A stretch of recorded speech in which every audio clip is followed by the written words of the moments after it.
Bienvenue en l'an 2030 dans un monde où rien ne nous appartient, ni voiture, ni maison, ni vêtements.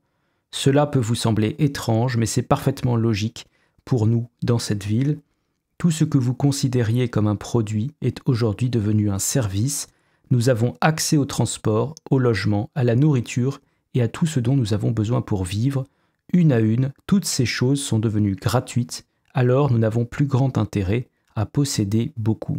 Ces mots ne sont pas de moi, ces mots sont de Ida Auken, une ancienne ministre danoise, dans un article publié sur le magazine Forbes et popularisé par le Forum économique de Davos, sous cette formule que vous connaissez tous, vous ne posséderez rien et vous serez heureux.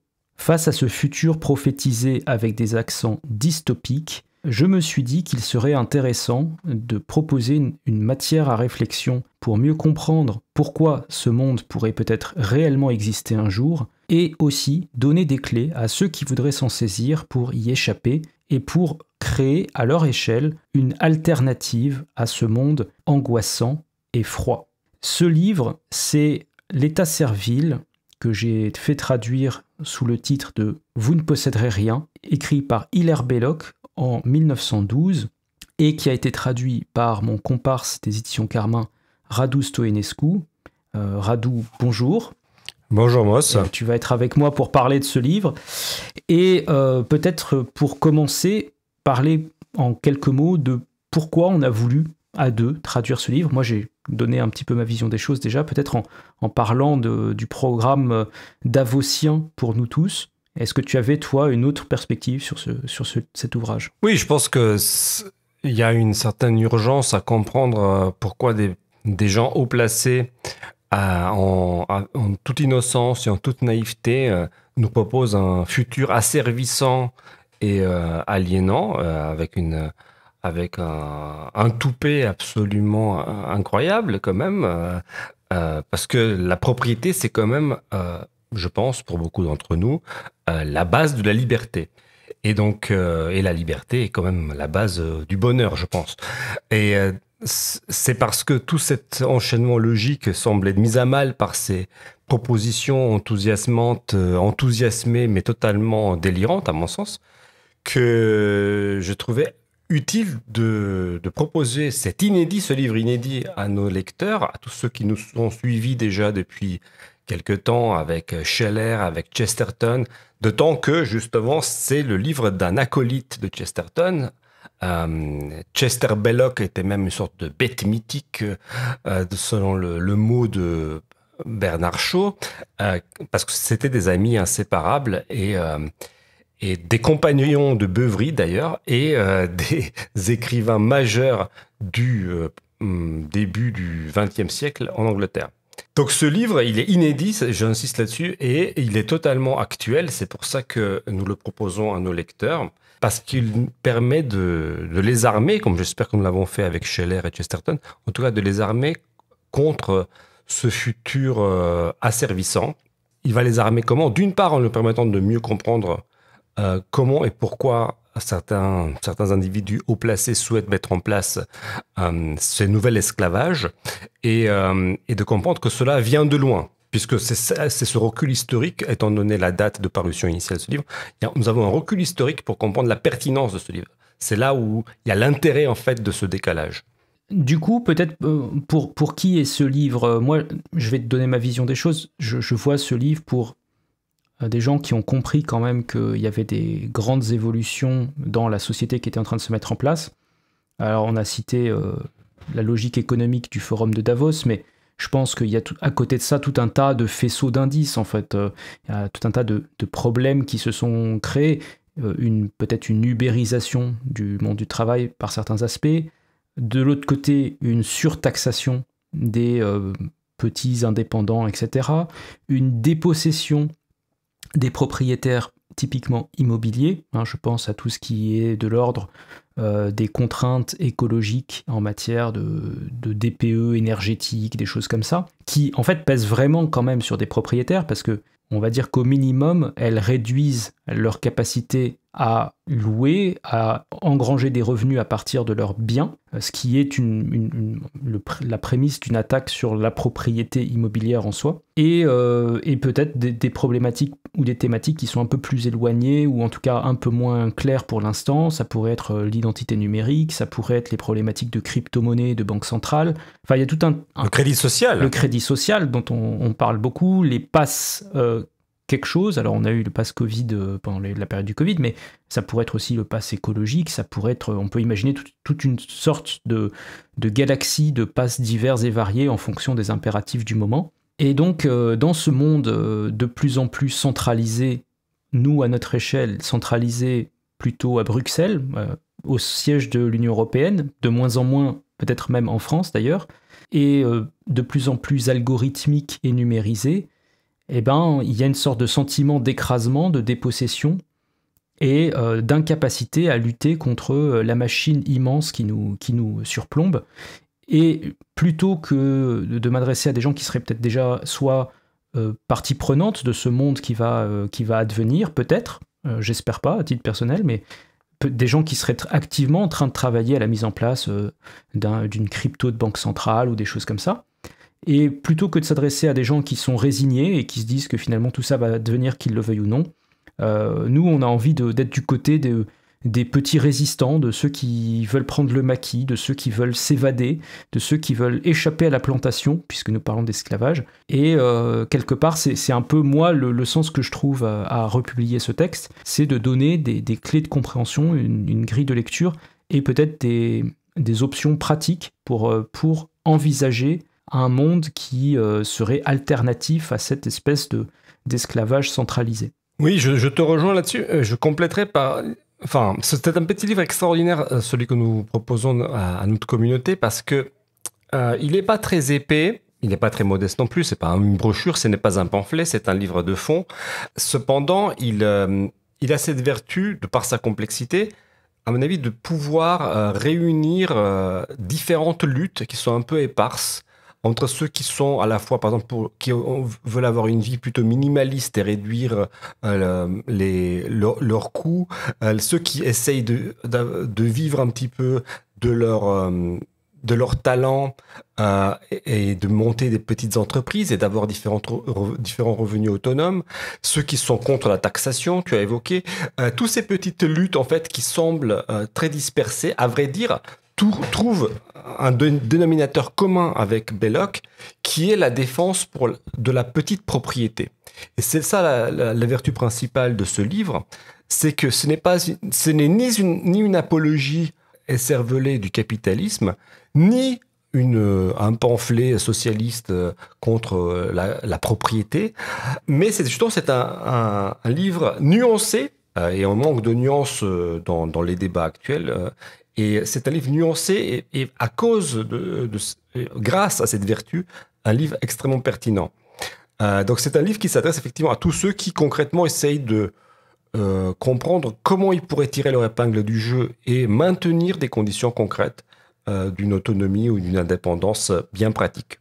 Peut-être du coup pour replacer un petit peu le contexte aussi aux gens qui nous écoutent, donc on va peut-être parler en deux mots de Belloc l'auteur. Alors on avait fait une vidéo dédiée, donc je renvoie à ceux qui veulent avoir un peu plus de détails à cette vidéo. On la mettra épinglée quelque part en haut. Belloc l'auteur, c'est un franco-britannique, donc il est né à la Celle-Saint-Cloud dans les Yvelines, si je ne me trompe pas, en France. A priori, on se dirait que les lecteurs français sont familiers de sa pensée, et en fait pas du tout, parce que comme sa famille a fui la guerre franco-prussienne très, très vite après sa naissance, en réalité, il a passé l'intégralité quasiment de sa vie en Angleterre. Oui, il a fui parce que sa mère est anglaise. Il n'a pas fui. Ils sont pas... Oui, voilà. C'est bien de le préciser. Mais du coup, il a passé le plus gros de sa vie en Angleterre. Il a écrit tous ses textes en anglais, à ma connaissance en tout cas. Un total de 153 textes, ce qui est quand même assez conséquent, avec des genres très différents. Oui, on va pas refaire la vidéo. Je pense que nos auditeurs iront écouter par eux-mêmes. On va préciser par rapport à ce que nous avons dit qu'en effet, les Parisiens qui souhaiteraient rendre un hommage à Belloc peuvent aller sur la tombe de son grand-père, qui était un peintre assez illustre pour être exposé toujours au Louvre d'ailleurs, et qui s'appelait Jean-Hilaire Belloc. Et Hilaire Belloc a été prénommé en l'honneur de son grand-père, qui déjà lui-même était marié à une Anglaise, donc il y a une sorte de tradition familiale d'épouser des Anglaises, apparemment. Donc c'est une famille un petit peu transnationale, catholique, c'est important de le souligner, parce que Belloc, avec l'État servile, avec le livre que nous vous proposons, va donner un contenu un peu plus clair au catholicisme social, ou en tout cas à la doctrine sociale de l'Église, telle qu'elle avait été exprimée par Léon XIII dans son encyclique Rerum Novarum. Et c'est comme ça que d'ailleurs nous sommes tombés sur ce livre, parce que comme nous avons fait le livre sur Chesterton cette année, j'ai découvert Belloc, malheureusement donc méconnu des Français, et j'ai découvert à quel point sa pensée était intéressante à travers donc le catholicisme qui était celui aussi de Chesterton. Oui, peut-être que c'est quelque chose aussi qui peut surprendre une partie de notre audience. J'en profite pour te faire préciser peut-être d'un mot, mais cette doctrine sociale de l'Église, en fait, c'était une tentative de la fin du 19e siècle, de l'Église, en l'occurrence le pape Léon XIII, de proposer quelque part une vision d'une société avec notamment des thématiques économiques, pour mieux redistribuer, pour quelque part organiser une sorte de charité à l'échelle de la société. Charité, je dirais pas ça. Non. Je pense que la charité ne peut pas s'organiser, justement, par définition. Une charité organisée, on tombe dans le grand inquisiteur de Dostoïevski. La charité doit être quelque chose qui doit venir de l'individu libre et responsable. Mais en tout cas, oui, la doctrine sociale de l'Église s'est penchée sur les inégalités économiques criantes de la fin du 19e siècle et avait essayé de penser à certains remèdes, et au statut du travail, à la dignité du travail, enfin bref, à essayer de proposer des solutions aux conflits sociaux, comme on le dit, qui faisaient rage à l'époque et qui font d'ailleurs toujours rage aujourd'hui. Et c'est là que Belloc va puiser une partie de son inspiration peut-être pour ce texte. C'est ça, pour définir donc justement une troisième voie entre les deux voies que la plupart de nos auditeurs connaissent, le communisme et le capitalisme.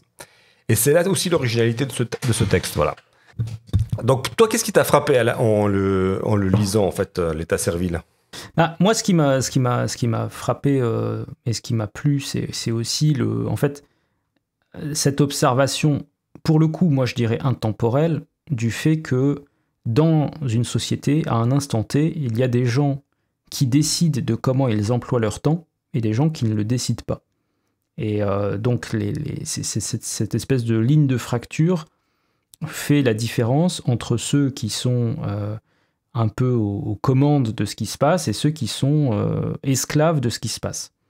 C'est un petit peu peut-être ce qui fait la différence entre l'otium et le negotium chez les latins. Bon bref, je ne vais pas revenir sur cette notion historique, mais en fait ce que Belloc fait de cette espèce de distinction, c'est qu'il extrapole à partir de là finalement une sorte de logique de comment on peut échapper à l'esclavage, parce que pour lui l'esclavage est un problème qui existe à peu près à toutes les époques, qui n'est absolument pas spécifique, parce que nous, dans notre vision peut-être franco-française récente, contemporaine, on perçoit l'esclavage comme étant un problème qui n'a existé que, en gros, à partir du commerce triangulaire, quelque part comme le 16e, 17e siècle, et jusqu'à l'abolition de l'esclavage en 1848. C'est un peu la vision contemporaine de l'esclavage,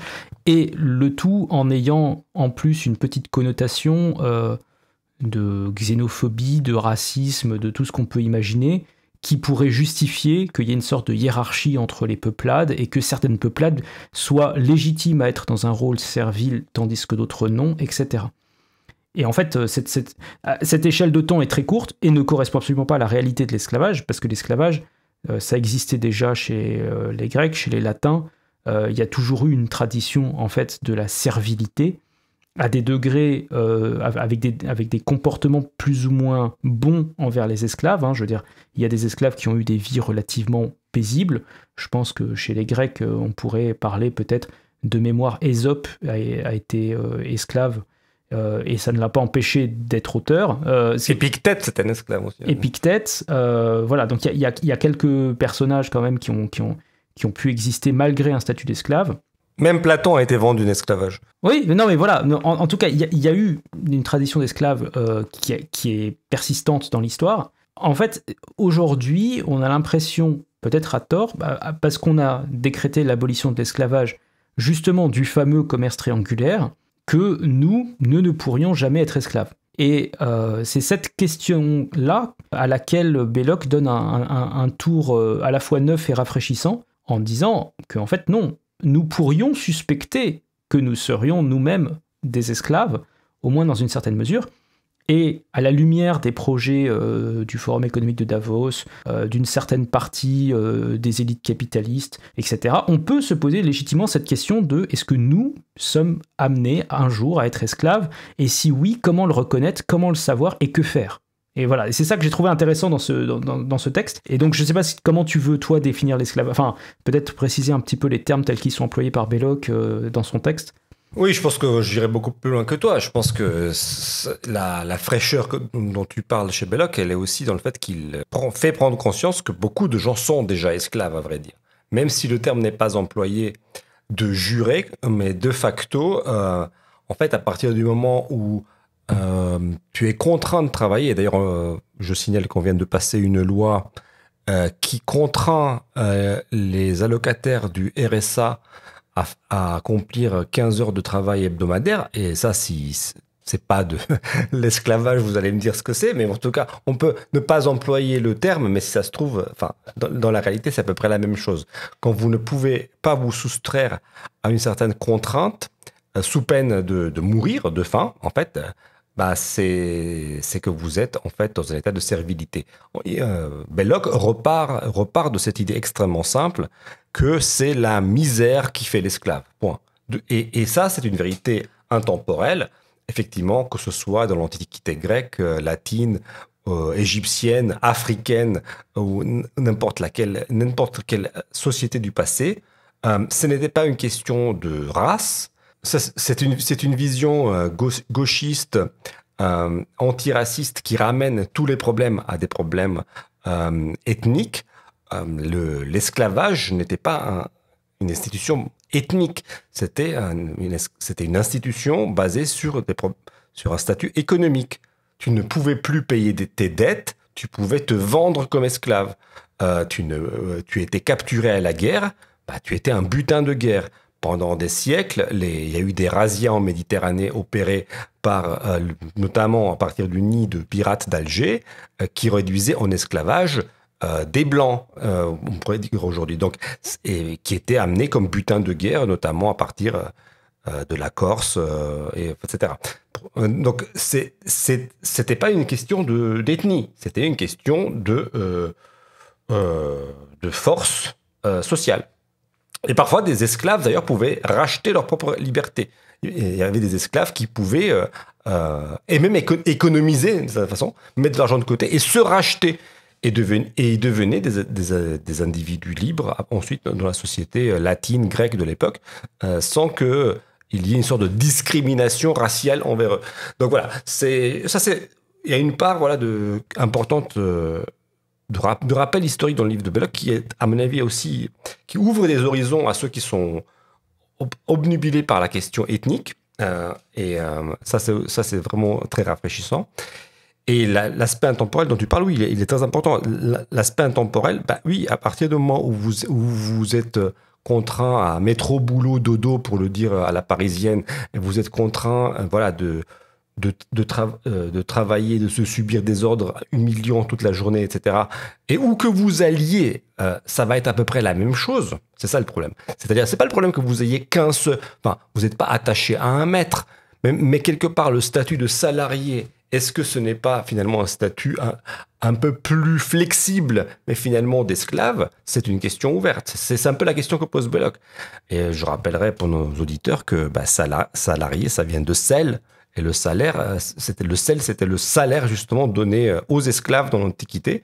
C'était un peu une récompense de temps en temps, parce que le sel était la monnaie dans certaines époques.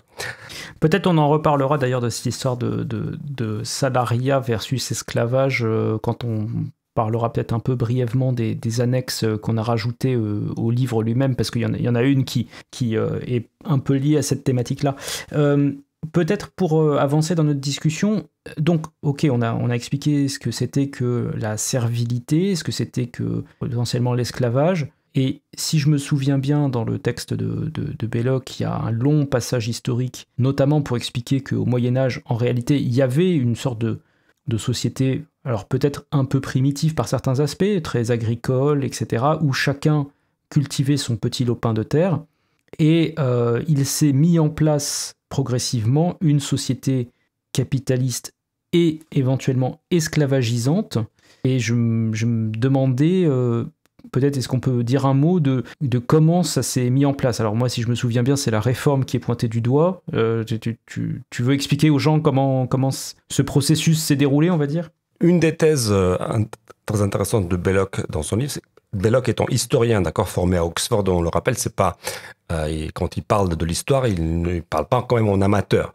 Il a une certaine expertise. Et ce qu'il a avancé comme thèse, d'ailleurs un petit peu ça ressemble un petit peu aux thèses de Karl Marx dans Le Capital, dans le chapitre sur l'accumulation primitive, pour ceux que ça intéresse. C'est de dire que ce n'est pas la révolution industrielle, comme on le dit souvent, qui a fait émerger le capitalisme, en fait. Que le capitalisme émerge de par une concentration de pouvoir économique qui préexiste aux inventions technologiques qui ont mené à la révolution industrielle. C'est ça la thèse de Belloc, résumée extrêmement vite. Belloc dit tout simplement, oui, la misère fait l'esclave, la misère a toujours fait l'esclave, la misère a fait l'esclave dans l'Antiquité, la misère a fait les serfs au Moyen-Âge, et puis petit à petit, cette misère, en quelque sorte, a individuellement disparu parce que chacun est devenu petit à petit, progressivement, un petit propriétaire. Et comme chacun est devenu quand même un petit peu à son niveau un petit propriétaire, vers la fin du Moyen-Âge, à la Renaissance, il y avait en Europe une société relativement protégée contre, à la fois contre la misère et donc contre l'esclavage. Parce que les deux vont ensemble, puisque c'est la misère qui fait l'esclave, et donc, puisque c'était une société relativement protégée contre la misère, c'était une société relativement protégée contre l'esclavage. C'est ce qu'il appelle l'état distributif, ou l'état propriétaire, entendu que chacun était un tant soit peu propriétaire de certains moyens de production de richesse. Parce que c'est ça l'idée. Il ne s'agit pas d'être propriétaire de sa fourchette et de sa brosse à dents. Il s'agit d'être propriétaire de quelque chose qui vous permet de produire des objets utiles que vous pourriez éventuellement vendre. Un lopin de terre, un moulin, un ordinateur aujourd'hui, quelque chose qui vous permet de produire quelque chose qui va intéresser une autre personne. Juste pour préciser, pour peut-être les plus marxistes de nos auditeurs, c'est la distinction entre propriété personnelle, donc des objets de consommation, et propriété privée, donc des objets qui peuvent servir potentiellement à la production de richesse. Propriété privée des moyens de production, en fait, c'est ça, ouais. Et parce que c'est la propriété privée des moyens de production qui veut être abolie par le marxisme. Okay, donc on ferme la parenthèse. Mais en tout cas, là où Belloc... sa thèse historique, c'est que la réforme, oui, comme tu as dit, c'est surtout Henri VIII. Alors, on ne va pas rentrer dans les détails de l'histoire anglaise qui sont très compliqués, mais pour dire très vite, qu'est-ce qui s'est passé? Henri VIII, vous le connaissez parce que c'était le gros bonhomme sur le tableau d'Holbein. Si vous voulez un petit peu plus de détails sur son histoire, il y a eu une très très belle série, The Tudors, qui a été faite il y a quelques années, qui retrace assez bien son règne. Avec Henry Cavill, je pense, dans un des rôles. Et puis, enfin, il y a de beaux mecs, en tout cas, qui jouent les rôles principaux. Henri VIII, bref, il a pris les biens de l'Église, pour dire très vite, qui correspondaient à peu près à 30% des terres agricoles de l'époque. Et il aurait dû les garder pour la couronne. Et au lieu de les garder pour la couronne, en fait, finalement, tous ces biens se sont retrouvés dans les mains des seigneurs qui possédaient déjà un tiers des terres. Et donc, ces seigneurs, la noblesse anglaise, les aristocrates anglais, en fait, sont devenus immensément riches en l'espace d'un siècle. Et ce sont ces magnats, on pourrait dire aujourd'hui, ces propriétaires terriens, immensément riches par rapport aux petits paysans, qui ont eu les moyens de faire démarrer le capitalisme une fois et d'exploiter les inventions technologiques dites de la révolution industrielle. Mais la révolution industrielle, elle a eu pour préalable ce déséquilibre de force économique, déséquilibre qui s'est créé d'une façon, on pourrait dire, brutale. Ça n'a rien à voir avec une quelconque... Ça s'est fait par spoliation, ça s'est fait par... ça s'est fait d'une façon agressive, de concentrer des moyens de production dans les mains de certaines familles, et puis d'appauvrir la grande masse des paysans qui avaient réussi auparavant, au cours des siècles, de sortir de l'état de servage et d'avoir une petite propriété, en fait. Le siècle qui a suivi la montée sur le trône de Henri VIII, donc avec aussi l'établissement de l'anglicanisme, mais ça c'est plutôt dire c'est un détail, c'est pas pour des raisons religieuses que le capitalisme émerge, c'est juste que Henri VIII va spolier les biens de l'Église, et il a besoin pour ça, en quelque sorte, de se détacher de l'Église catholique pour dire non mais je m'en fiche de l'excommunication du pape, de toute façon je suis pape par moi-même, donc je suis le chef de l'Église anglicane et tout ce que me dira le pape, je m'en contrefous, d'accord. Donc c'est pas la réforme en tant que système de pensée qui mettrait en cause le catholicisme qui compte, c'est la réforme en tant que, tout simplement, révolte d'Henri VIII contre l'autorité papale pour avoir les coups des franches et prendre s'approprier 20% des terres anglaises, qui malheureusement, il ne les a pas gardées. Malheureusement, pourquoi malheureusement? Parce que peut-être qu'un État central assez fort, un État anglais central assez fort, aurait empêché l'exploitation, on va dire, vraiment cruelle qui s'en est suivie du fait des différents seigneurs locaux qui ont eu vraiment un pouvoir exorbitant. Et donc ça, c'est un peu le début. Ce début-là a été accéléré par la révolution industrielle qui a vu l'émergence d'immenses fabriques. Je pense dans l'industrie typiquement du textile, des grandes machines, tout ce qui était aussi la révolution de la machine à vapeur et ses implications industrielles. Tous les changements qu'il y a eu aussi dans le monde des transports, le chemin de fer qui a permis d'accélérer les échanges, etc. Et quelque part, les manias dont on a parlé il y a quelques secondes se sont bien sûr jetés sur la révolution industrielle pour augmenter encore leur mainmise sur l'économie, pour centraliser encore les unités de production et du coup faire de précieuses économies d'échelle, un concept qui n'existe pas tellement à l'échelle d'individus parce que ça n'a pas vraiment de sens. Et pour eux, qui a été un facteur, un effet de levier énorme pour créer de la richesse et pour augmenter leur mainmise sur la société. Et donc c'est à partir de ce moment-là que la propriété privée régresse et que du coup, en fait, il y a un véritable cataclysme en termes d'économie. La plupart des employés sont quasiment corvéables à merci. On a des temps de travail qui sont extrêmement longs.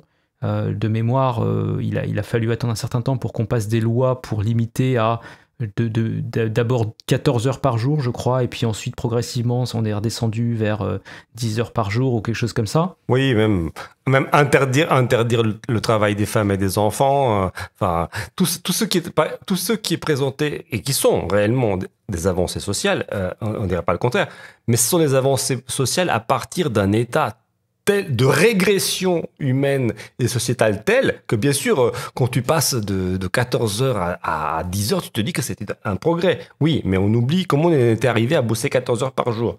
Parce que ça, quand tu compares combien travaillaient les gens au 19e par rapport à combien de temps ils travaillaient au 15e siècle, c'est là où un paysan du 15e siècle aurait trouvé hallucinant combien de temps devait travailler un gars au 19e. Donc est-ce que là aussi, c'est la façon dont on raconte l'histoire? Ça, c'est une thématique que Belloc justement, affectionne particulièrement, parce que justement, la façon d'occulter certains pans de l'histoire permet de faire acquiescer à différentes réformes et à différentes choses, parce qu'on les prend pour des progrès. Mais ça, c'est vraiment une thématique d'ailleurs dont s'emparera Orwell. Oui, qui contrôle le passé, contrôle le présent. Enfin, je crois que c'est cette citation-là à laquelle tu penses. Mais... C'est ça. Mais ça, c'est une idée qu'il prend je pense qu'il l'apprend de Belloc, qu'il lisait, hein, et dont il parlait d'une façon élogieuse. C'est cette idée parce que c'est Belloc qui avait vu que l'establishment anglican racontait l'histoire de l'Angleterre d'une telle façon pour que ce soit une glorification du présent, en fait. Pour que ce soit une glorification justement de la révolution industrielle et de tout ça, et de la liberté de mouvement, et de la liberté des capitaux, et tout ça. Mais que ça, c'était une vie contre, justement, l'obscurité de l'âge des cathédrales, en fait. Du Moyen-Âge. Oui, comme on dit, du Moyen-Âge, exactement. Et avec tout ce triomphalisme qu'ont certains modernes qui considèrent que, parce que si un truc est sorti hier, il est meilleur que celui qui est sorti avant-hier. Donc, mais c'est Belloc qui s'est rendu compte qu'il y a eu une réécriture de l'histoire de l'Angleterre en particulier pour gommer l'importance du catholicisme et de la grandeur même catholique de l'Angleterre elle-même. Donc on a parlé un petit peu des avancées sociales de la période de la révolution industrielle. Donc on peut se dire qu'a priori un Hilaire Belloc devrait les apprécier.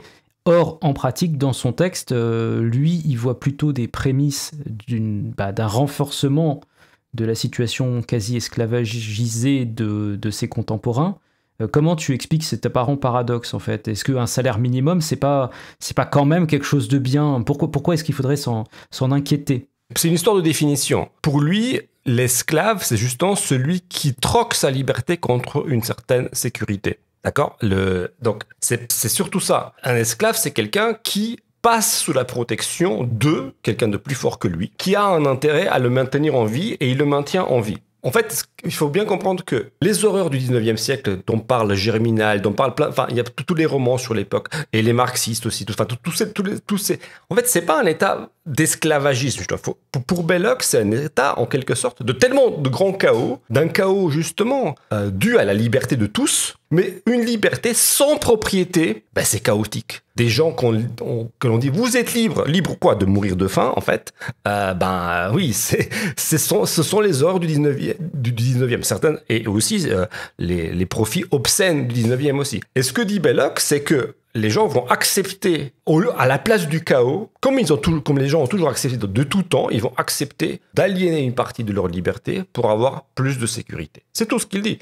Et c'est là où on a une réinstauration de l'esclavage, à la place du chaos en quelque sorte. L'esclavage se réinstaure progressivement à la place d'une liberté débridée qui a des effets extrêmement délétères sur tout le monde. Mais pour réguler tout ça, on va revenir au bon vieux esclavage, même si on ne met pas le mot dessus. C'est-à-dire, on va avoir de la sécurité en échange de la liberté. Comme même dans un contrat mafieux. Tu vas être mon protégé, mais bien sûr, je vais te protéger. Parce que je vais te protéger, tu vas devoir, en échange, me payer quelque chose, etc. Mais je vais te protéger. C'est le cas de figure... très connu, voilà, de la protection, qu'elle soit sociale, mafieuse, comme on voudra, mais c'est un troc éternel entre la liberté et la sécurité. Et c'est ça l'instauration de l'esclavage. Et pour Belloc, la demande de sécurité est normale et naturelle. Tout le monde, c'est normal de vouloir vivre, même en esclavage, plutôt que de mourir. C'est parfaitement normal.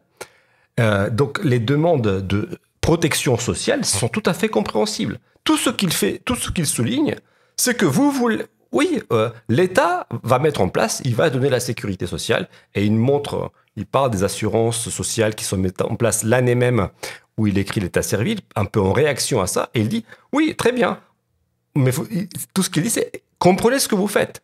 Vous êtes en train de donner des assurances aux employés, eh bien, vous êtes en train de les asservir, en fait. C'est tout ce qu'il est en train de dire. Il dit, comprenez ce que vous êtes en train de faire. Et ça aboutit à aujourd'hui, ça aboutit aux promesses Klaus Schwab, là, avec vous ne posséderez rien et vous serez heureux. Attends, entre les deux, il y a quand même peut-être quelques bricoles qui peuvent surprendre les gens qui nous écoutent. Déjà, quelque part, dire que c'est l'État qui reprend la main sur la sécurité, c'est un petit peu étonnant parce que donc on en était rendu dans une espèce de période où c'était des grands manias capitalistes qui dirigeaient un petit peu ce qui se passait. Là, on a l'État qui vient s'insérer dans cette histoire. Pourquoi l'État? Qu'est-ce qu'il vient faire? Ça peut être un peu étonnant. Et puis, finalement, quelque part, j'ai envie de te dire, pour une partie des gens qui nous écoutent, une retraite minimum, un RSA, un chômage, des choses comme ça, c'est pour eux, de leur point de vue, un moyen d'avoir en fait une certaine autonomie. Et c'est mieux que rien, parce que de toute façon, rien, c'est justement mourir de faim, quoi. Ouais, comment tu rattaches ça, par exemple, au travail de Belloc? Justement, l'état minimal, qui était celui un petit peu au 19e siècle, l'état vraiment libéral, l'état qui laissait faire, laissait passer tout le libre-échange et la dérégulation la plus complète, qui pouvait être l'évangile de certains libéraux anciens, en fait, qui avaient la liberté comme credo, eh bien, finit par devoir s'immiscer dans l'économie parce que justement, il a trop de laisser pour compte de ce processus. Il y a trop de pauvreté et ces pauvres votent, et ces pauvres votent pour qui? Pour des socialistes à l'époque, etc. Et qui vont demander justement des sécurités, qui vont mettre en place certains mécanismes d'assurance, de sécurité sociale, de la sécurité chômage, de salaire minimum, etc. À la demande des possédés, justement. Et c'est comme ça que ça s'instaure progressivement un État-providence, qui est quand même, quand on y réfléchit, un mot assez fort, un État-providence. La providence, c'est une autre dénomination de Dieu, quand même, hein, la providence. Donc, l'État-providence, c'est l'État Dieu, en fait. Donc, un État servile, dirait Belloc, justement, s'instaure parce qu'il y a une demande de sécurité.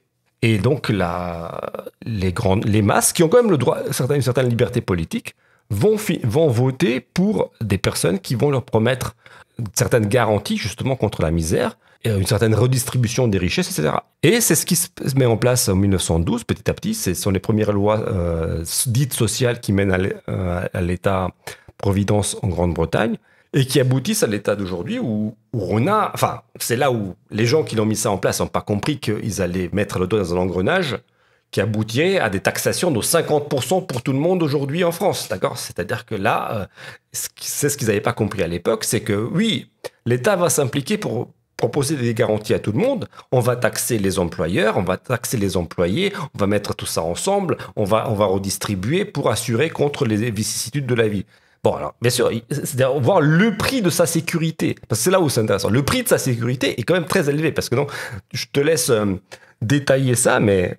Ouais, nous on s'est fait un petit calcul par curiosité donc on a pris quelqu'un qui est au SMIC. On a estimé qu'il avait 653 € par mois de cotisation pour la retraite et l'assurance maladie. C'est le site de l'URSSAF, hein, c'est pas nous qui l'avons fait. C'est le site de l'URSSAF, hein, oui, voilà, on a fait des estimations et on a supposé par pure curiosité qu'il allait peut-être les placer sur un placement avec un rendement de 5% par an, ce qui est correct, mais qui n'est pas du tout extraordinaire. Enfin, je veux dire, il y a des placements boursiers qui sont à plutôt 8% par an, etc. Donc c'est pas scandaleux de se dire qu'on peut gagner du 5% par an. Et au bout de 43 ans, alors on a pris ce chiffre parce que c'est le temps qu'il faut pour espérer avoir une retraite en France aujourd'hui, eh ben cet argent placé rapporterait, il aurait un pactole à la fin de 1 120 000 €, ce qui, même à supposer qu'il vive centenaire et qu'il ne fasse pas fructifier cet argent plus que ça, lui garantirait quand même une retraite de plus de 2600 € par mois, ce qui est assez douillet.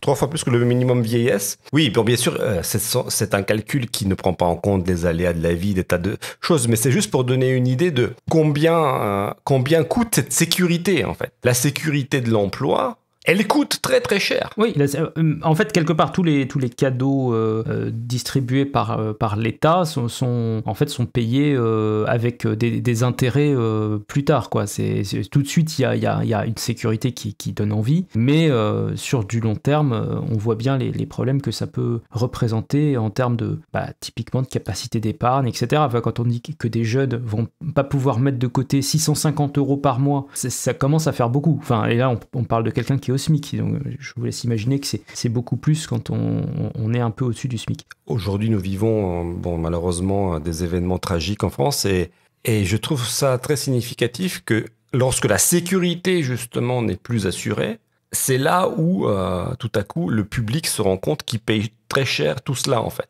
Parce que, finalement, tout ce transfert de richesse pour l'individu ordinaire que nous sommes tous, là, est à peu près normal. Ok, si j'ai quand même, si on me garantit vraiment une tranquillité d'esprit et une paix sociale, peut-être que ça vaut quand même le coup de sacrifier ma liberté, parce que ma liberté, elle est risquée.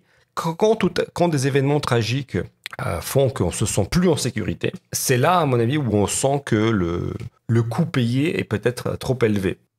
Oui, il y a ça, et puis il y a aussi toutes les problématiques de temps long, parce que toi, tu évoques des événements, je présume que tu fais référence aux problèmes d'attaques diverses et variées, au couteau, enfin, ce genre de choses. Mais il y a aussi tout un tas de services publics qui se sont effondrés en qualité de services rendus aux citoyens. Et ça, en réalité, c'est aussi quelque part un coût qui a de plus en plus de mal à se justifier. Enfin, quand les gens ont l'impression que... Surtout pour les jeunes. L'éducation est pas de qualité, que la santé ne marche plus, que la police ne marche que sur une jambe parce qu'il manque toujours des moyens, etc. Il y a quand même beaucoup de services publics qui laissent un peu à désirer. Et pourtant, il y a de plus en plus de taxations et de prélèvements et de cotisations. Et il y a cette espèce de grande question qui est souvent résumée par mais où va l'argent, en fait? Parce que c'est pourquoi tant de cotisations pour si peu de services rendus? Et oui, effectivement, je pense qu'il y a aussi un phénomène pour les jeunes générations, parce que peut-être que quand même, contrairement aux générations qui sont passées avant, moi, dans les gens avec qui je discute de ma tranche d'âge, il y a quand même énormément de gens qui se demandent s'il y aura bien une retraite au bout des 35 ou 40 ans de cotisation qu'il leur reste à faire avant d'avoir quelque chose. Et l'âge de la retraite se décalant de 2 ans en 2 ans, ils commencent à se dire que potentiellement, ils vont arriver à 75 ans, ils auront peut-être 2 ans de retraite, et puis que c'est tout, quoi, basta, il n'y aura pas plus. Donc, bon, c'est vrai que, en tout cas, toutes ces questions par rapport à la sécurité de l'État sont intéressantes. Je vais essayer d'en profiter pour faire une sorte de transition, peut-être vers un autre thème, parce qu'on pourrait se dire que Hilaire Belloc va nous amener vers du collectivisme, vers du communisme forcené, va nous proposer de mettre fin aux grands capitaux en collectivisant tout, en centralisant tout sur l'État. Et pourtant, Hilaire Belloc échappe encore une fois à la malédiction des étiquettes, et ce n'est pas un communiste ravi de la crèche. Alors là, surtout pas, non. Qui se dit qu'il suffirait de tout collectiviser pour résoudre les problèmes, parce qu'en fait, il renvoie dos à dos communisme et capitalisme, et même, moi, le truc qui m'a peut-être le plus surpris dans sa présentation des choses, c'est qu'il accuse en fait les communistes d'être les plus grands capitalistes, les plus grands convaincus du capitalisme qui soient, puisque pour eux, tout va forcément aller vers un capitalisme centralisant les profits au profit de quelques-uns. Et Belloc dit en fait non, on pourrait très bien imaginer un capitalisme qui serait moins centralisé, qui serait distribué, d'où le fameux distributisme. Et donc lui renvoie dos à dos les deux, puisque chacune de ces deux tentations, celle des multinationales qui contrôlent des quantités de capitaux gigantesques, ou celle des États qui centralisent et qui bureaucratisent tous les aspects de la vie économique d'un pays, ce sont deux facettes de la même pièce qui est le gigantisme qui écrase les petits individus, en fait. Oui, effectivement. Oui, c'est ça. C'est exactement cela. C'est-à-dire que c'est un peu bonnet blanc et blanc bonnet. à la fois là, Chesterton et Belloc ont écrit des pages admirables contre la concentration économique, alors qu'elle soit capitaliste ou à l'époque du livre, il n'y a pas encore l'Union soviétique, mais ça viendra quelques années après, cette même concentration. Et en effet, Belloc, d'ailleurs, n'invente rien. C'est déjà écrit en noir sur blanc dans le manifeste du Parti communiste. C'est que les communistes veulent tout simplement reprendre l'industrie concentrée, mettre la main dessus, mais redistribuer mieux les fruits de cette industrie, selon eux. C'est ce qu'ils prétendaient faire, en fait. Qui vont reprendre exactement le mode d'organisation capitaliste, sauf que ils vont faire tourner grosso modo les machines pour le peuple. Pour le dire vite, c'est ça. C'est pour ça que d'ailleurs, Belloc dit, les communistes vont avoir le vent en poupe, parce qu'en fait, ce qu'ils proposent, la plupart des gens le connaissent déjà. Ça va être juste du capitalisme avec plus de distribution. Ça va être la même chose, avec juste la sécurité de l'emploi, avec juste des salaires plus élevés, avec juste plus de redistribution de la richesse produite, mais pas du tout de la propriété, c'est-à-dire de la capacité de produire de la richesse par soi-même. Parce que c'est là où Belloc est vraiment toujours actuel, c'est dans sa critique très très fine à la fois du capitalisme et du communisme, en disant « Mais non, vous allez créer les mêmes conditions de vie pour les individus, parce que vous allez les priver de leur verticalité, vous allez les priver de leur esprit d'entreprise, vous allez les priver de la capacité d'augmenter par eux-mêmes d'une façon frugale, responsable, leur contrôle et leur autonomie, parce qu'ils n'auront pas de propriété tout court. Le capitalisme déchaîné, ou même celui que nous connaissons aujourd'hui, concentre les propriétés, et ce qui fait que, regardez, il y a de moins en moins de petits producteurs dans tous les domaines. Je ne vais pas faire la liste, mais il y a de moins en moins de paysans, il y a de moins en moins il y a de moins en moins d'usines. La concentration est un mouvement inhérent au capital. Et bien sûr, l'Union soviétique a concentré les moyens de production aussi d'une façon beaucoup plus violente. Ça, on le sait, on ne reviendra pas sur les horreurs de la collectivisation, les famines que ça a entraîné. Bref, tout le fameux développement économique de l'Union soviétique a été payé par des millions de morts, des millions d'esclaves réels pour le coup, qui avaient un livret de travail, qui avaient un passeport intérieur, qui était fliqué tout le temps et qui était littéralement dans une sorte de prison à ciel ouvert en Union soviétique, et qui n'avaient absolument pas de liberté d'entreprendre, comment dire. Parce que la liberté d'entreprendre, c'est la liberté de créer sa propre richesse et donc aussi de résister politiquement au Parti communiste. Oui, parce que quand on meurt de faim, on peut pas trop résister, en fait, c'est compliqué. J'en remets peut-être une couche, alors je vais peut-être tenter une provocation gratuite, mais en fait, en réalité, j'ai l'impression que le communisme, en tout cas tel que mis en place dans l'Union soviétique, c'est un petit peu une sorte de gigantesque capitalisme dont tous les citoyens seraient des actionnaires, en fait. Chacun recevrait un petit peu des dividendes de l'immense machine centralisée du monopole capitaliste. En théorie, mais justement, non. C'est-à-dire que c'était la classe, et parce qu'il y avait une classe finalement en Union soviétique aussi, la classe des apparatchiks ou la nomenclatura, en fait. Le parti était quand même distinct du prolétariat, si on peut dire comme ça, c'est-à-dire la représentation ouvrière, c'était pas la même chose que la classe ouvrière. Tout comme le syndicaliste, c'est pas les ouvriers qu'il représente, à vrai dire. Le député socialiste n'est pas lui-même, n'a pas les mêmes intérêts, à vrai dire, que les ouvriers qui votent pour lui. Ça, c'est une analyse sur comment la représentation ouvrière a trahi la classe ouvrière. Je renvoie ceux qui nous écoutent à Guy Debord aussi. J'ai bien compris que, quelque part, on était absolument à l'opposé d'une sorte de glorification du collectivisme. Est-ce que c'est pas aussi, quelque part, et c'est aussi ça, moi, qui m'intéressait dans ce texte, une dénonciation prémonitoire du stakeholder capitalism de Karl Schwab, qui est c'est le titre d'un de ses livres, hein, je n'invente rien.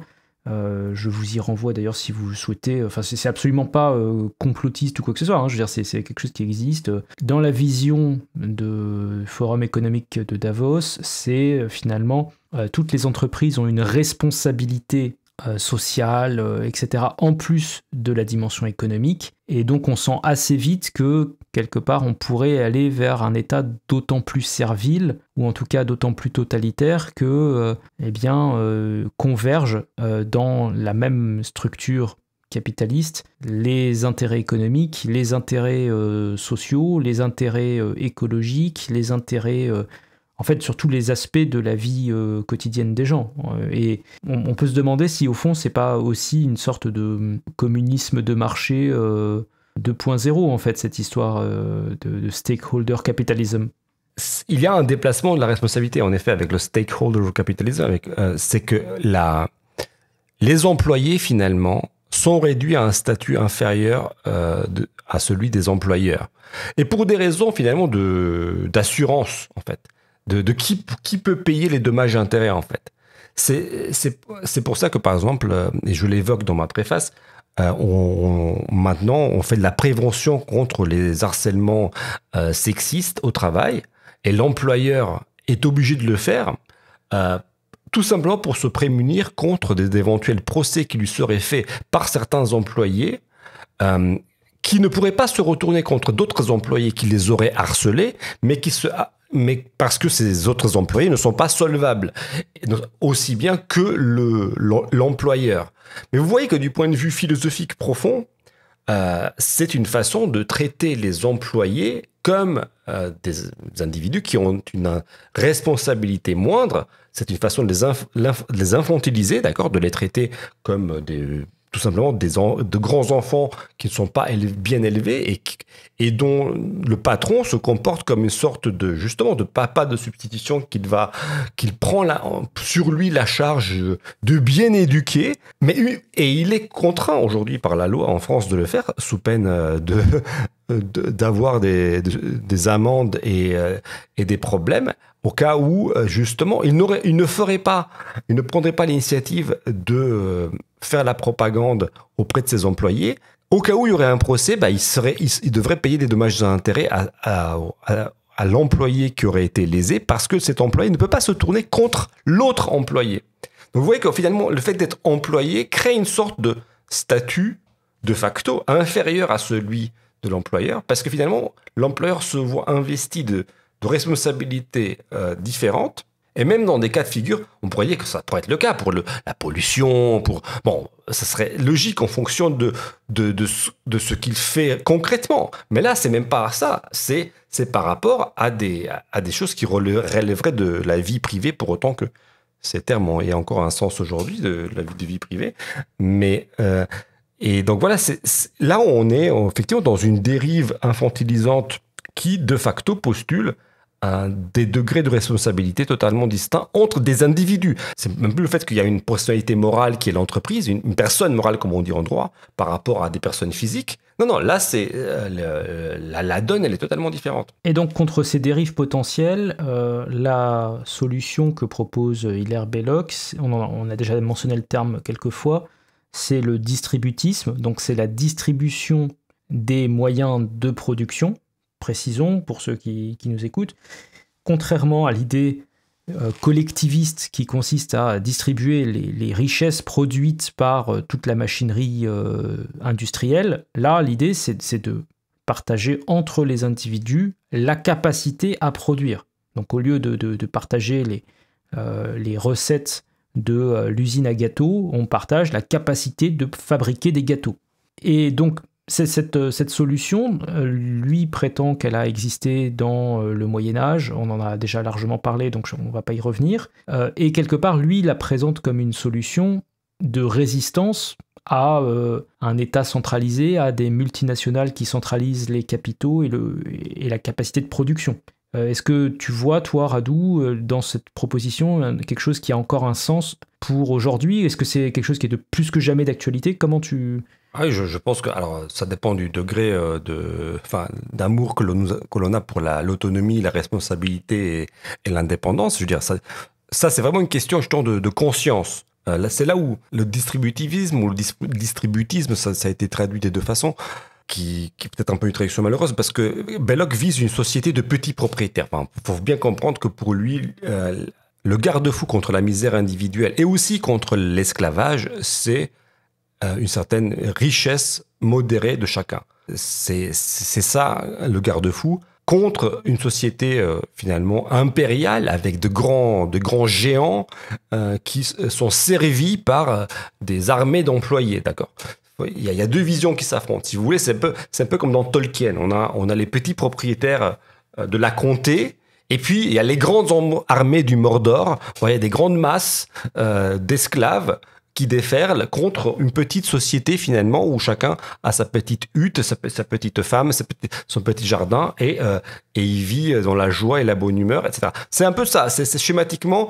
et puis, je ne sais pas pour rien que je fais allusion à Tolkien, parce que Tolkien, il fait partie de ces Anglais qui étaient amis et qui partageaient un peu les mêmes idées catholiques, sociales. C'est pas pour rien que j'en parle. Donc, c'est ça l'image. Belloc dit, si on tient à la liberté, c'est ça l'horizon. Alors, il ne considère pas que ça va arriver comme un œuf de Pâques. C'est pas clair que ça va être facile de revenir à ça, mais c'est juste, à titre individuel, ça reste une option, à mon avis, pour chacun d'entre nous, d'essayer de se créer autant que faire se peut, ou de maintenir un état d'autonomie et de liberté et de responsabilité, du coup. Ça permet de pouvoir ouvrir sa gueule sans crainte de se faire virer, voilà. Donc, à partir du moment où on a cette indépendance, c'est aussi la liberté concrète, c'est aussi pouvoir s'exprimer sans crainte des conséquences économiques irrémédiables. Donc, le distributisme reste une voie à explorer pour tous ceux qui souhaitent maintenir une dignité et une autonomie réelle. Tu sais, il y a un certain nombre d'influenceurs qu'on ne nommeront pas, certains youtubeurs qui traitent toutes les personnes qui créent quelque chose et qui essayent de le vendre de boutiquier. Tu as déjà entendu ça dans la bouche de ça? Ouais, ça m'a l'air familier, ouais, ça me dit quelque chose, effectivement.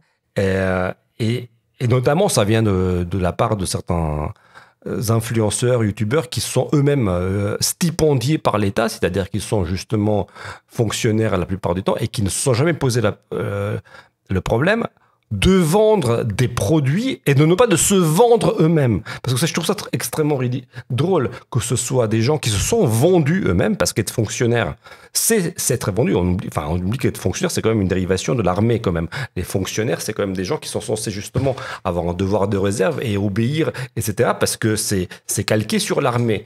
Et donc, ils se sont vendus eux-mêmes, mais ils trouvent ça beaucoup plus honorable que de vendre des choses. Je trouve que c'est beaucoup plus honorable de produire des choses et de vendre des choses plutôt que de se vendre soi-même. Donc, c'est aussi contre ces gens-là que je voulais éditer ce livre.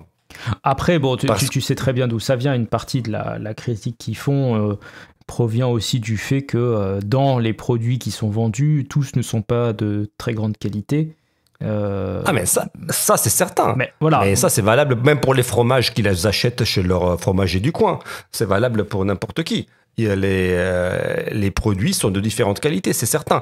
Mais sur le principe, essayer de produire quelque chose soi-même et de le vendre, il ne peut pas y avoir quelque chose de honteux là-dessus. Ce que je trouve absolument hallucinant, c'est que ce sont des gens qui se sont vendus eux-mêmes et qui trouvent honteux de vendre des produits. C'est vraiment un renversement absolument éhonté.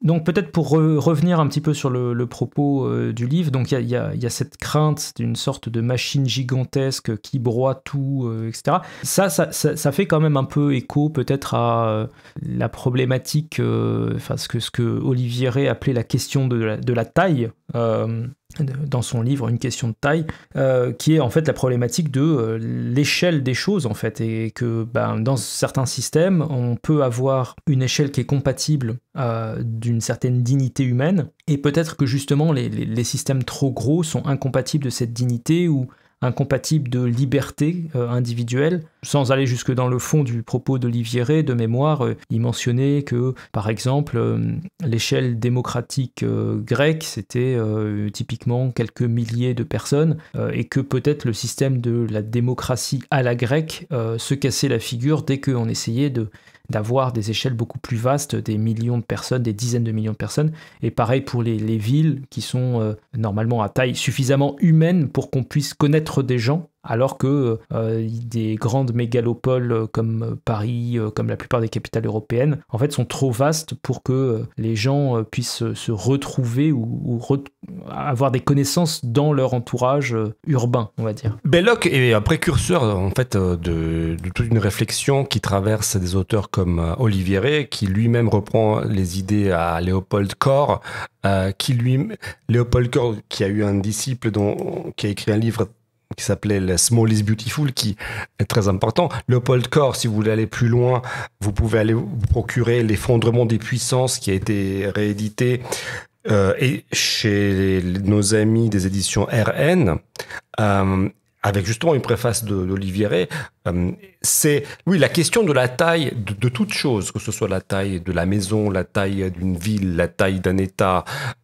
Cette question-là n'est absolument pas indifférente quant à la nature de la chose, en fait. On va pas. Est-ce qu'une ville de 25 millions d'habitants peut être encore appelée une ville? C'est ça la question. Est-ce qu'une maison de 30 étages est encore une maison? Est-ce que, de la même façon, si une personne avait 400 kilos, est-ce que ce serait encore une vraie personne?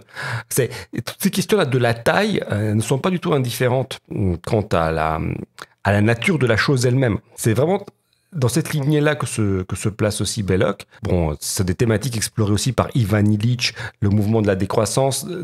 Donc tous ceux qui se posent le problème de comment maintenir une convivialité.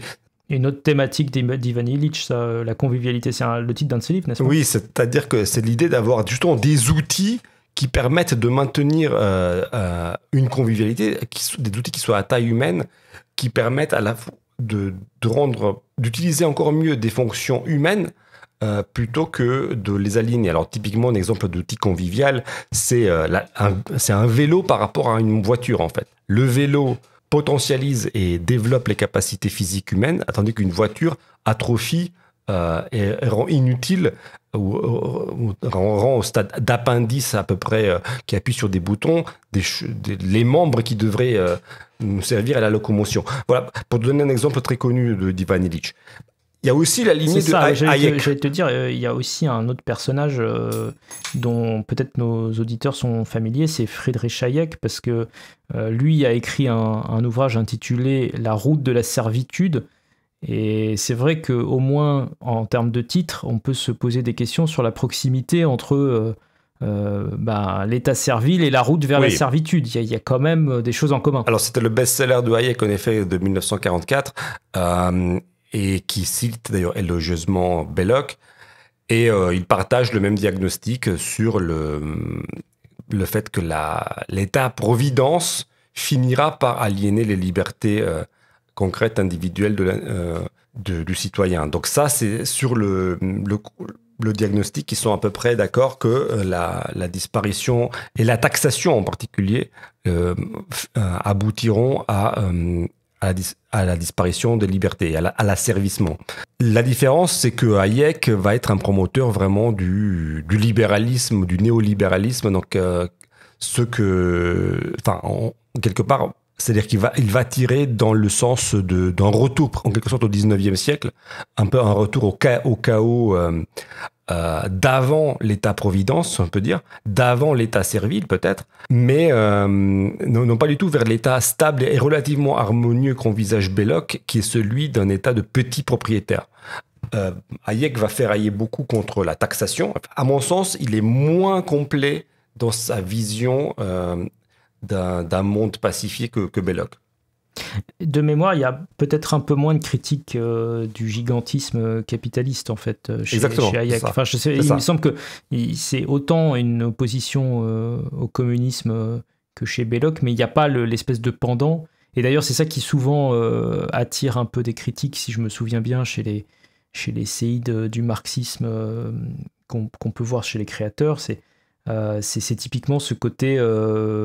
Ok, il critique le communisme, mais en fait, qu'est-ce qu'il propose? Ce n'est jamais qu'une sorte de capitalisme remis au goût du jour et un petit peu... Enfin, on a repeint la façade, mais ça reste du capitalisme pur sucre. Exactement, oui, c'est ça.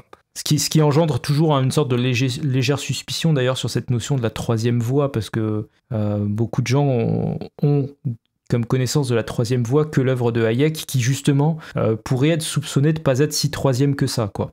Ouais, peut-être on peut faire une sorte de petit point. Je crois qu'on a fait un assez bon tour d'horizon du livre, de ses inspirations, de ses influences intellectuelles.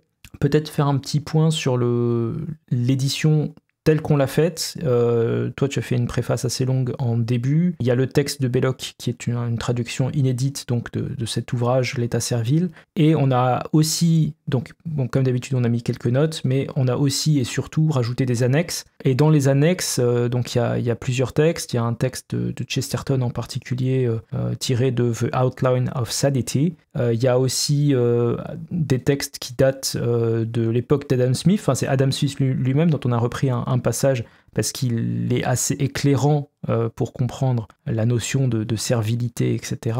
Et il y a aussi, on a repris quelques textes issus de la controverse autour de l'esclavage dans la guerre de sécession américaine. Enfin, moi j'ai juste donné quelques grandes lignes, mais tu peux peut-être nous faire un aperçu de pourquoi on a choisi ces annexes-là plutôt que d'autres, pour que les gens comprennent bien un peu le travail qu'on a fait d'un point de vue éditorial, quoi. Oui, alors comme d'habitude, j'ai essayé de faire une bonne traduction, servi par un appareil de notes pas aussi imposant que celui d'orthodoxie pour ceux qui se sont procuré le livre de Chesterton, parce que là, le texte est quand même plus fluide. Et Belloc lui-même détestait les notes de bas de page, donc c'était quelque chose qu'il disait, non, mais il détestait ça. Et j'ai essayé donc de ne pas trop charger le texte de notes. Et j'ai fait une préface qui est aussi en miroir des annexes, parce que pour montrer l'intérêt de ce texte inédit. Donc c'est pour ça que j'ai pris le temps de bien expliquer l'intérêt. Et ce qui m'a frappé à la lecture, c'est que le problème que soulève Belloc, le problème donc de lien entre liberté et sécurité, parce que c'est ça le thème éternel, liberté, combien de liberté on aliène pour avoir combien de sécurité. Cette thématique-là, c'était vraiment la thématique de la guerre d'idées autour de la guerre de sécession elle-même. Parce que c'est pour ça qu'on a mis trois annexes qui ont à voir avec l'esclavage. Une annexe, c'est un extrait d'un texte de Alexis de Tocqueville, alors qui n'est pas inconnu de nos auditeurs, je pense, mais ce texte-là, à mon avis, est un peu plus méconnu que les autres. On le connaît surtout pour la démocratie en Amérique, mais Tocqueville a écrit un rapport sur les conditions dans lesquelles la France allait abolir l'esclavage. C'est un rapport qui date de 1839 et c'est très intéressant qu'il explique, je retiens l'essentiel pour ma démonstration, c'était qu'il explique que ça va coûter moins cher d'abolir l'esclavage que de garder les esclaves. Donc c'est très intéressant. Ça va coûter moins cher pour les propriétaires des plantations. Donc ça, c'est quand même très révélateur.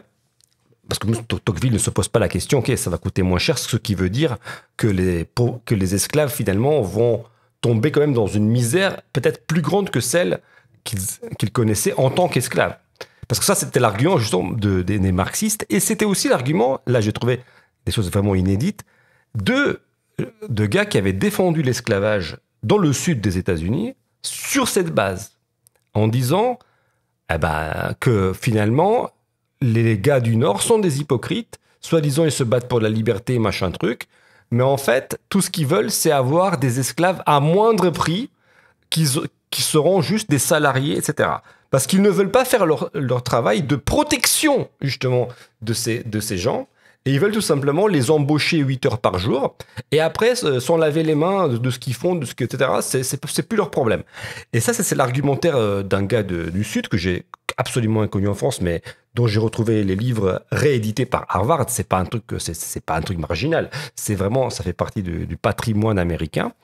C'est un gars qui s'appelait George Fitzhugh, qui a en plus une plume assez drôle, parce que c'était quelqu'un d'important, au point qu'il a énervé Lincoln. Donc Lincoln, je n'ai pas besoin de vous le présenter, c'était quand même le président du Nord. Et je rappelle qu'il était républicain, d'accord ? Je rappelle que Lincoln, le parti républicain, a aboli l'esclavage aux US. C'est pas les démocrates. Petit rappel historique au cas où vous le sauriez pas. Et Lincoln, justement, a été très touché par les arguments. Alors peut-être pas s'il était Fitzhugh, on sait qu'il lisait Fitzhugh, et il a dit Et il a répondu à Fitzhugh dans un discours au Congrès que j'ai reproduit partiellement en annexe, en disant que, oui, s'il fallait rester toute sa vie un salarié, ça serait vraiment pas une perspective très enviable. Mais, en fait, la perspective pour laquelle lui il se battait, et d'ailleurs en se donnant en exemple, parce que c'est ce qu'il avait fait lui dans sa vie, non, le Nord, les États du Nord et la doctrine du Nord, c'est une doctrine de petits propriétaires, justement. C'est qu'il fallait, justement, donner la chance à n'importe qui de s'élever socialement à la force du travail, par l'épargne, par une gestion prudente de ses ressources, etc., que tout le monde, ça c'est le rêve américain, donc justement, tout le monde avait sa chance grâce à justement à l'effort, à une épargne à une épargne intelligente, etc.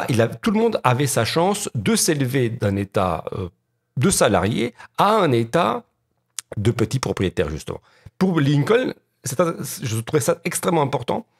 Lincoln se battait consciemment pour ça, et il le dit dans ses discours, que c'est ça la perspective pour laquelle tous les efforts de guerre des États du Nord méritaient d'être faits. Or, malheureusement, l'histoire a démenti Lincoln assez vite, et après son assassinat, celui qui l'a remplacé et les autres présidents, enfin bref, déjà, 20 ans après la guerre de sécession, les États-Unis étaient devenus une société vraiment de salariés, à vrai dire, pas du tout de petits propriétaires. Mais je trouvais que c'était extrêmement intéressant de rappeler à nos lecteurs et de donner les documents précis sur cette bataille d'idées, qui n'était pas simplement une bataille d'idées, qui était vraiment une bataille aussi sanglante, puisqu'il y a quand même eu une guerre pour cela, et que les valeurs qui étaient en jeu, ce sont exactement les valeurs qui sont en jeu pour Belloc, et ce sont les mêmes valeurs pour nous. C'est les mêmes valeurs qui sont en jeu pour nous aussi. La liberté ou bien la sécurité. Jusqu'où est-on capable d'endurer des humiliations pourvu qu'on puisse bouffer à la fin du mois? Ça restera, à mon avis, une question éternelle, puisque c'est tant qu'il y aura de l'humanité se posera la question de sa dignité. Et je suis de ceux qui croient que sans liberté et sans autonomie économique, sans autonomie, on n'est pas tout à fait libre. Sur cette note combative, je voudrais en profiter peut-être pour remercier tous les gens qui nous ont suivis dans toutes nos aventures éditoriales jusqu'ici. Donc le texte de Max Scheler il y a 2 ans et demi, le texte de Chesterton il y a à peu près 6 mois, et donc ce nouveau texte que vous pouvez vous procurer sur la page Tipeee. On mettra un lien en description, on mettra un lien en commentaire épinglé, pour que vous puissiez pas le rater. J'espère que vous avez participé à ce projet. Je vais faire moi la version audio du texte. La version papier, on l'espère, arrivera pour le 20 décembre, on va dire, quelque chose comme ça. On a vraiment envie qu'elle arrive chez tout le monde pour Noël. On va vraiment se bagarrer pour ça. J'espère que vous continuerez à suivre nos productions à l'avenir aussi, parce que on va essayer de continuer dans cette logique de proposer tout un ensemble de penseurs qui sont peut-être moins connus des lecteurs français, parfois un peu à tort, parce que là, en l'occurrence, on pourrait s'attendre à ce qu'un penseur franco-britannique soit connu des Français. Pas de chance, c'est pas le cas. Et on va continuer sur cette espèce de chemin qu'on s'est décidé à suivre, d'aller chercher des idées neuves pour affronter les démons de notre temps. Et que ces démons soient économiques, sociaux, sociétaux, voilà. Oui, je tenais juste à souligner qu'il y a une unité vraiment entre nos publications, et qu'on essaie de publier à la fois des auteurs intelligents et combatifs, pas simplement des théoriciens de salon. Nous vous remercions, et nous vous donnons rendez-vous très bientôt pour d'autres interventions. Merci Radou, merci à tous. Merci Moss.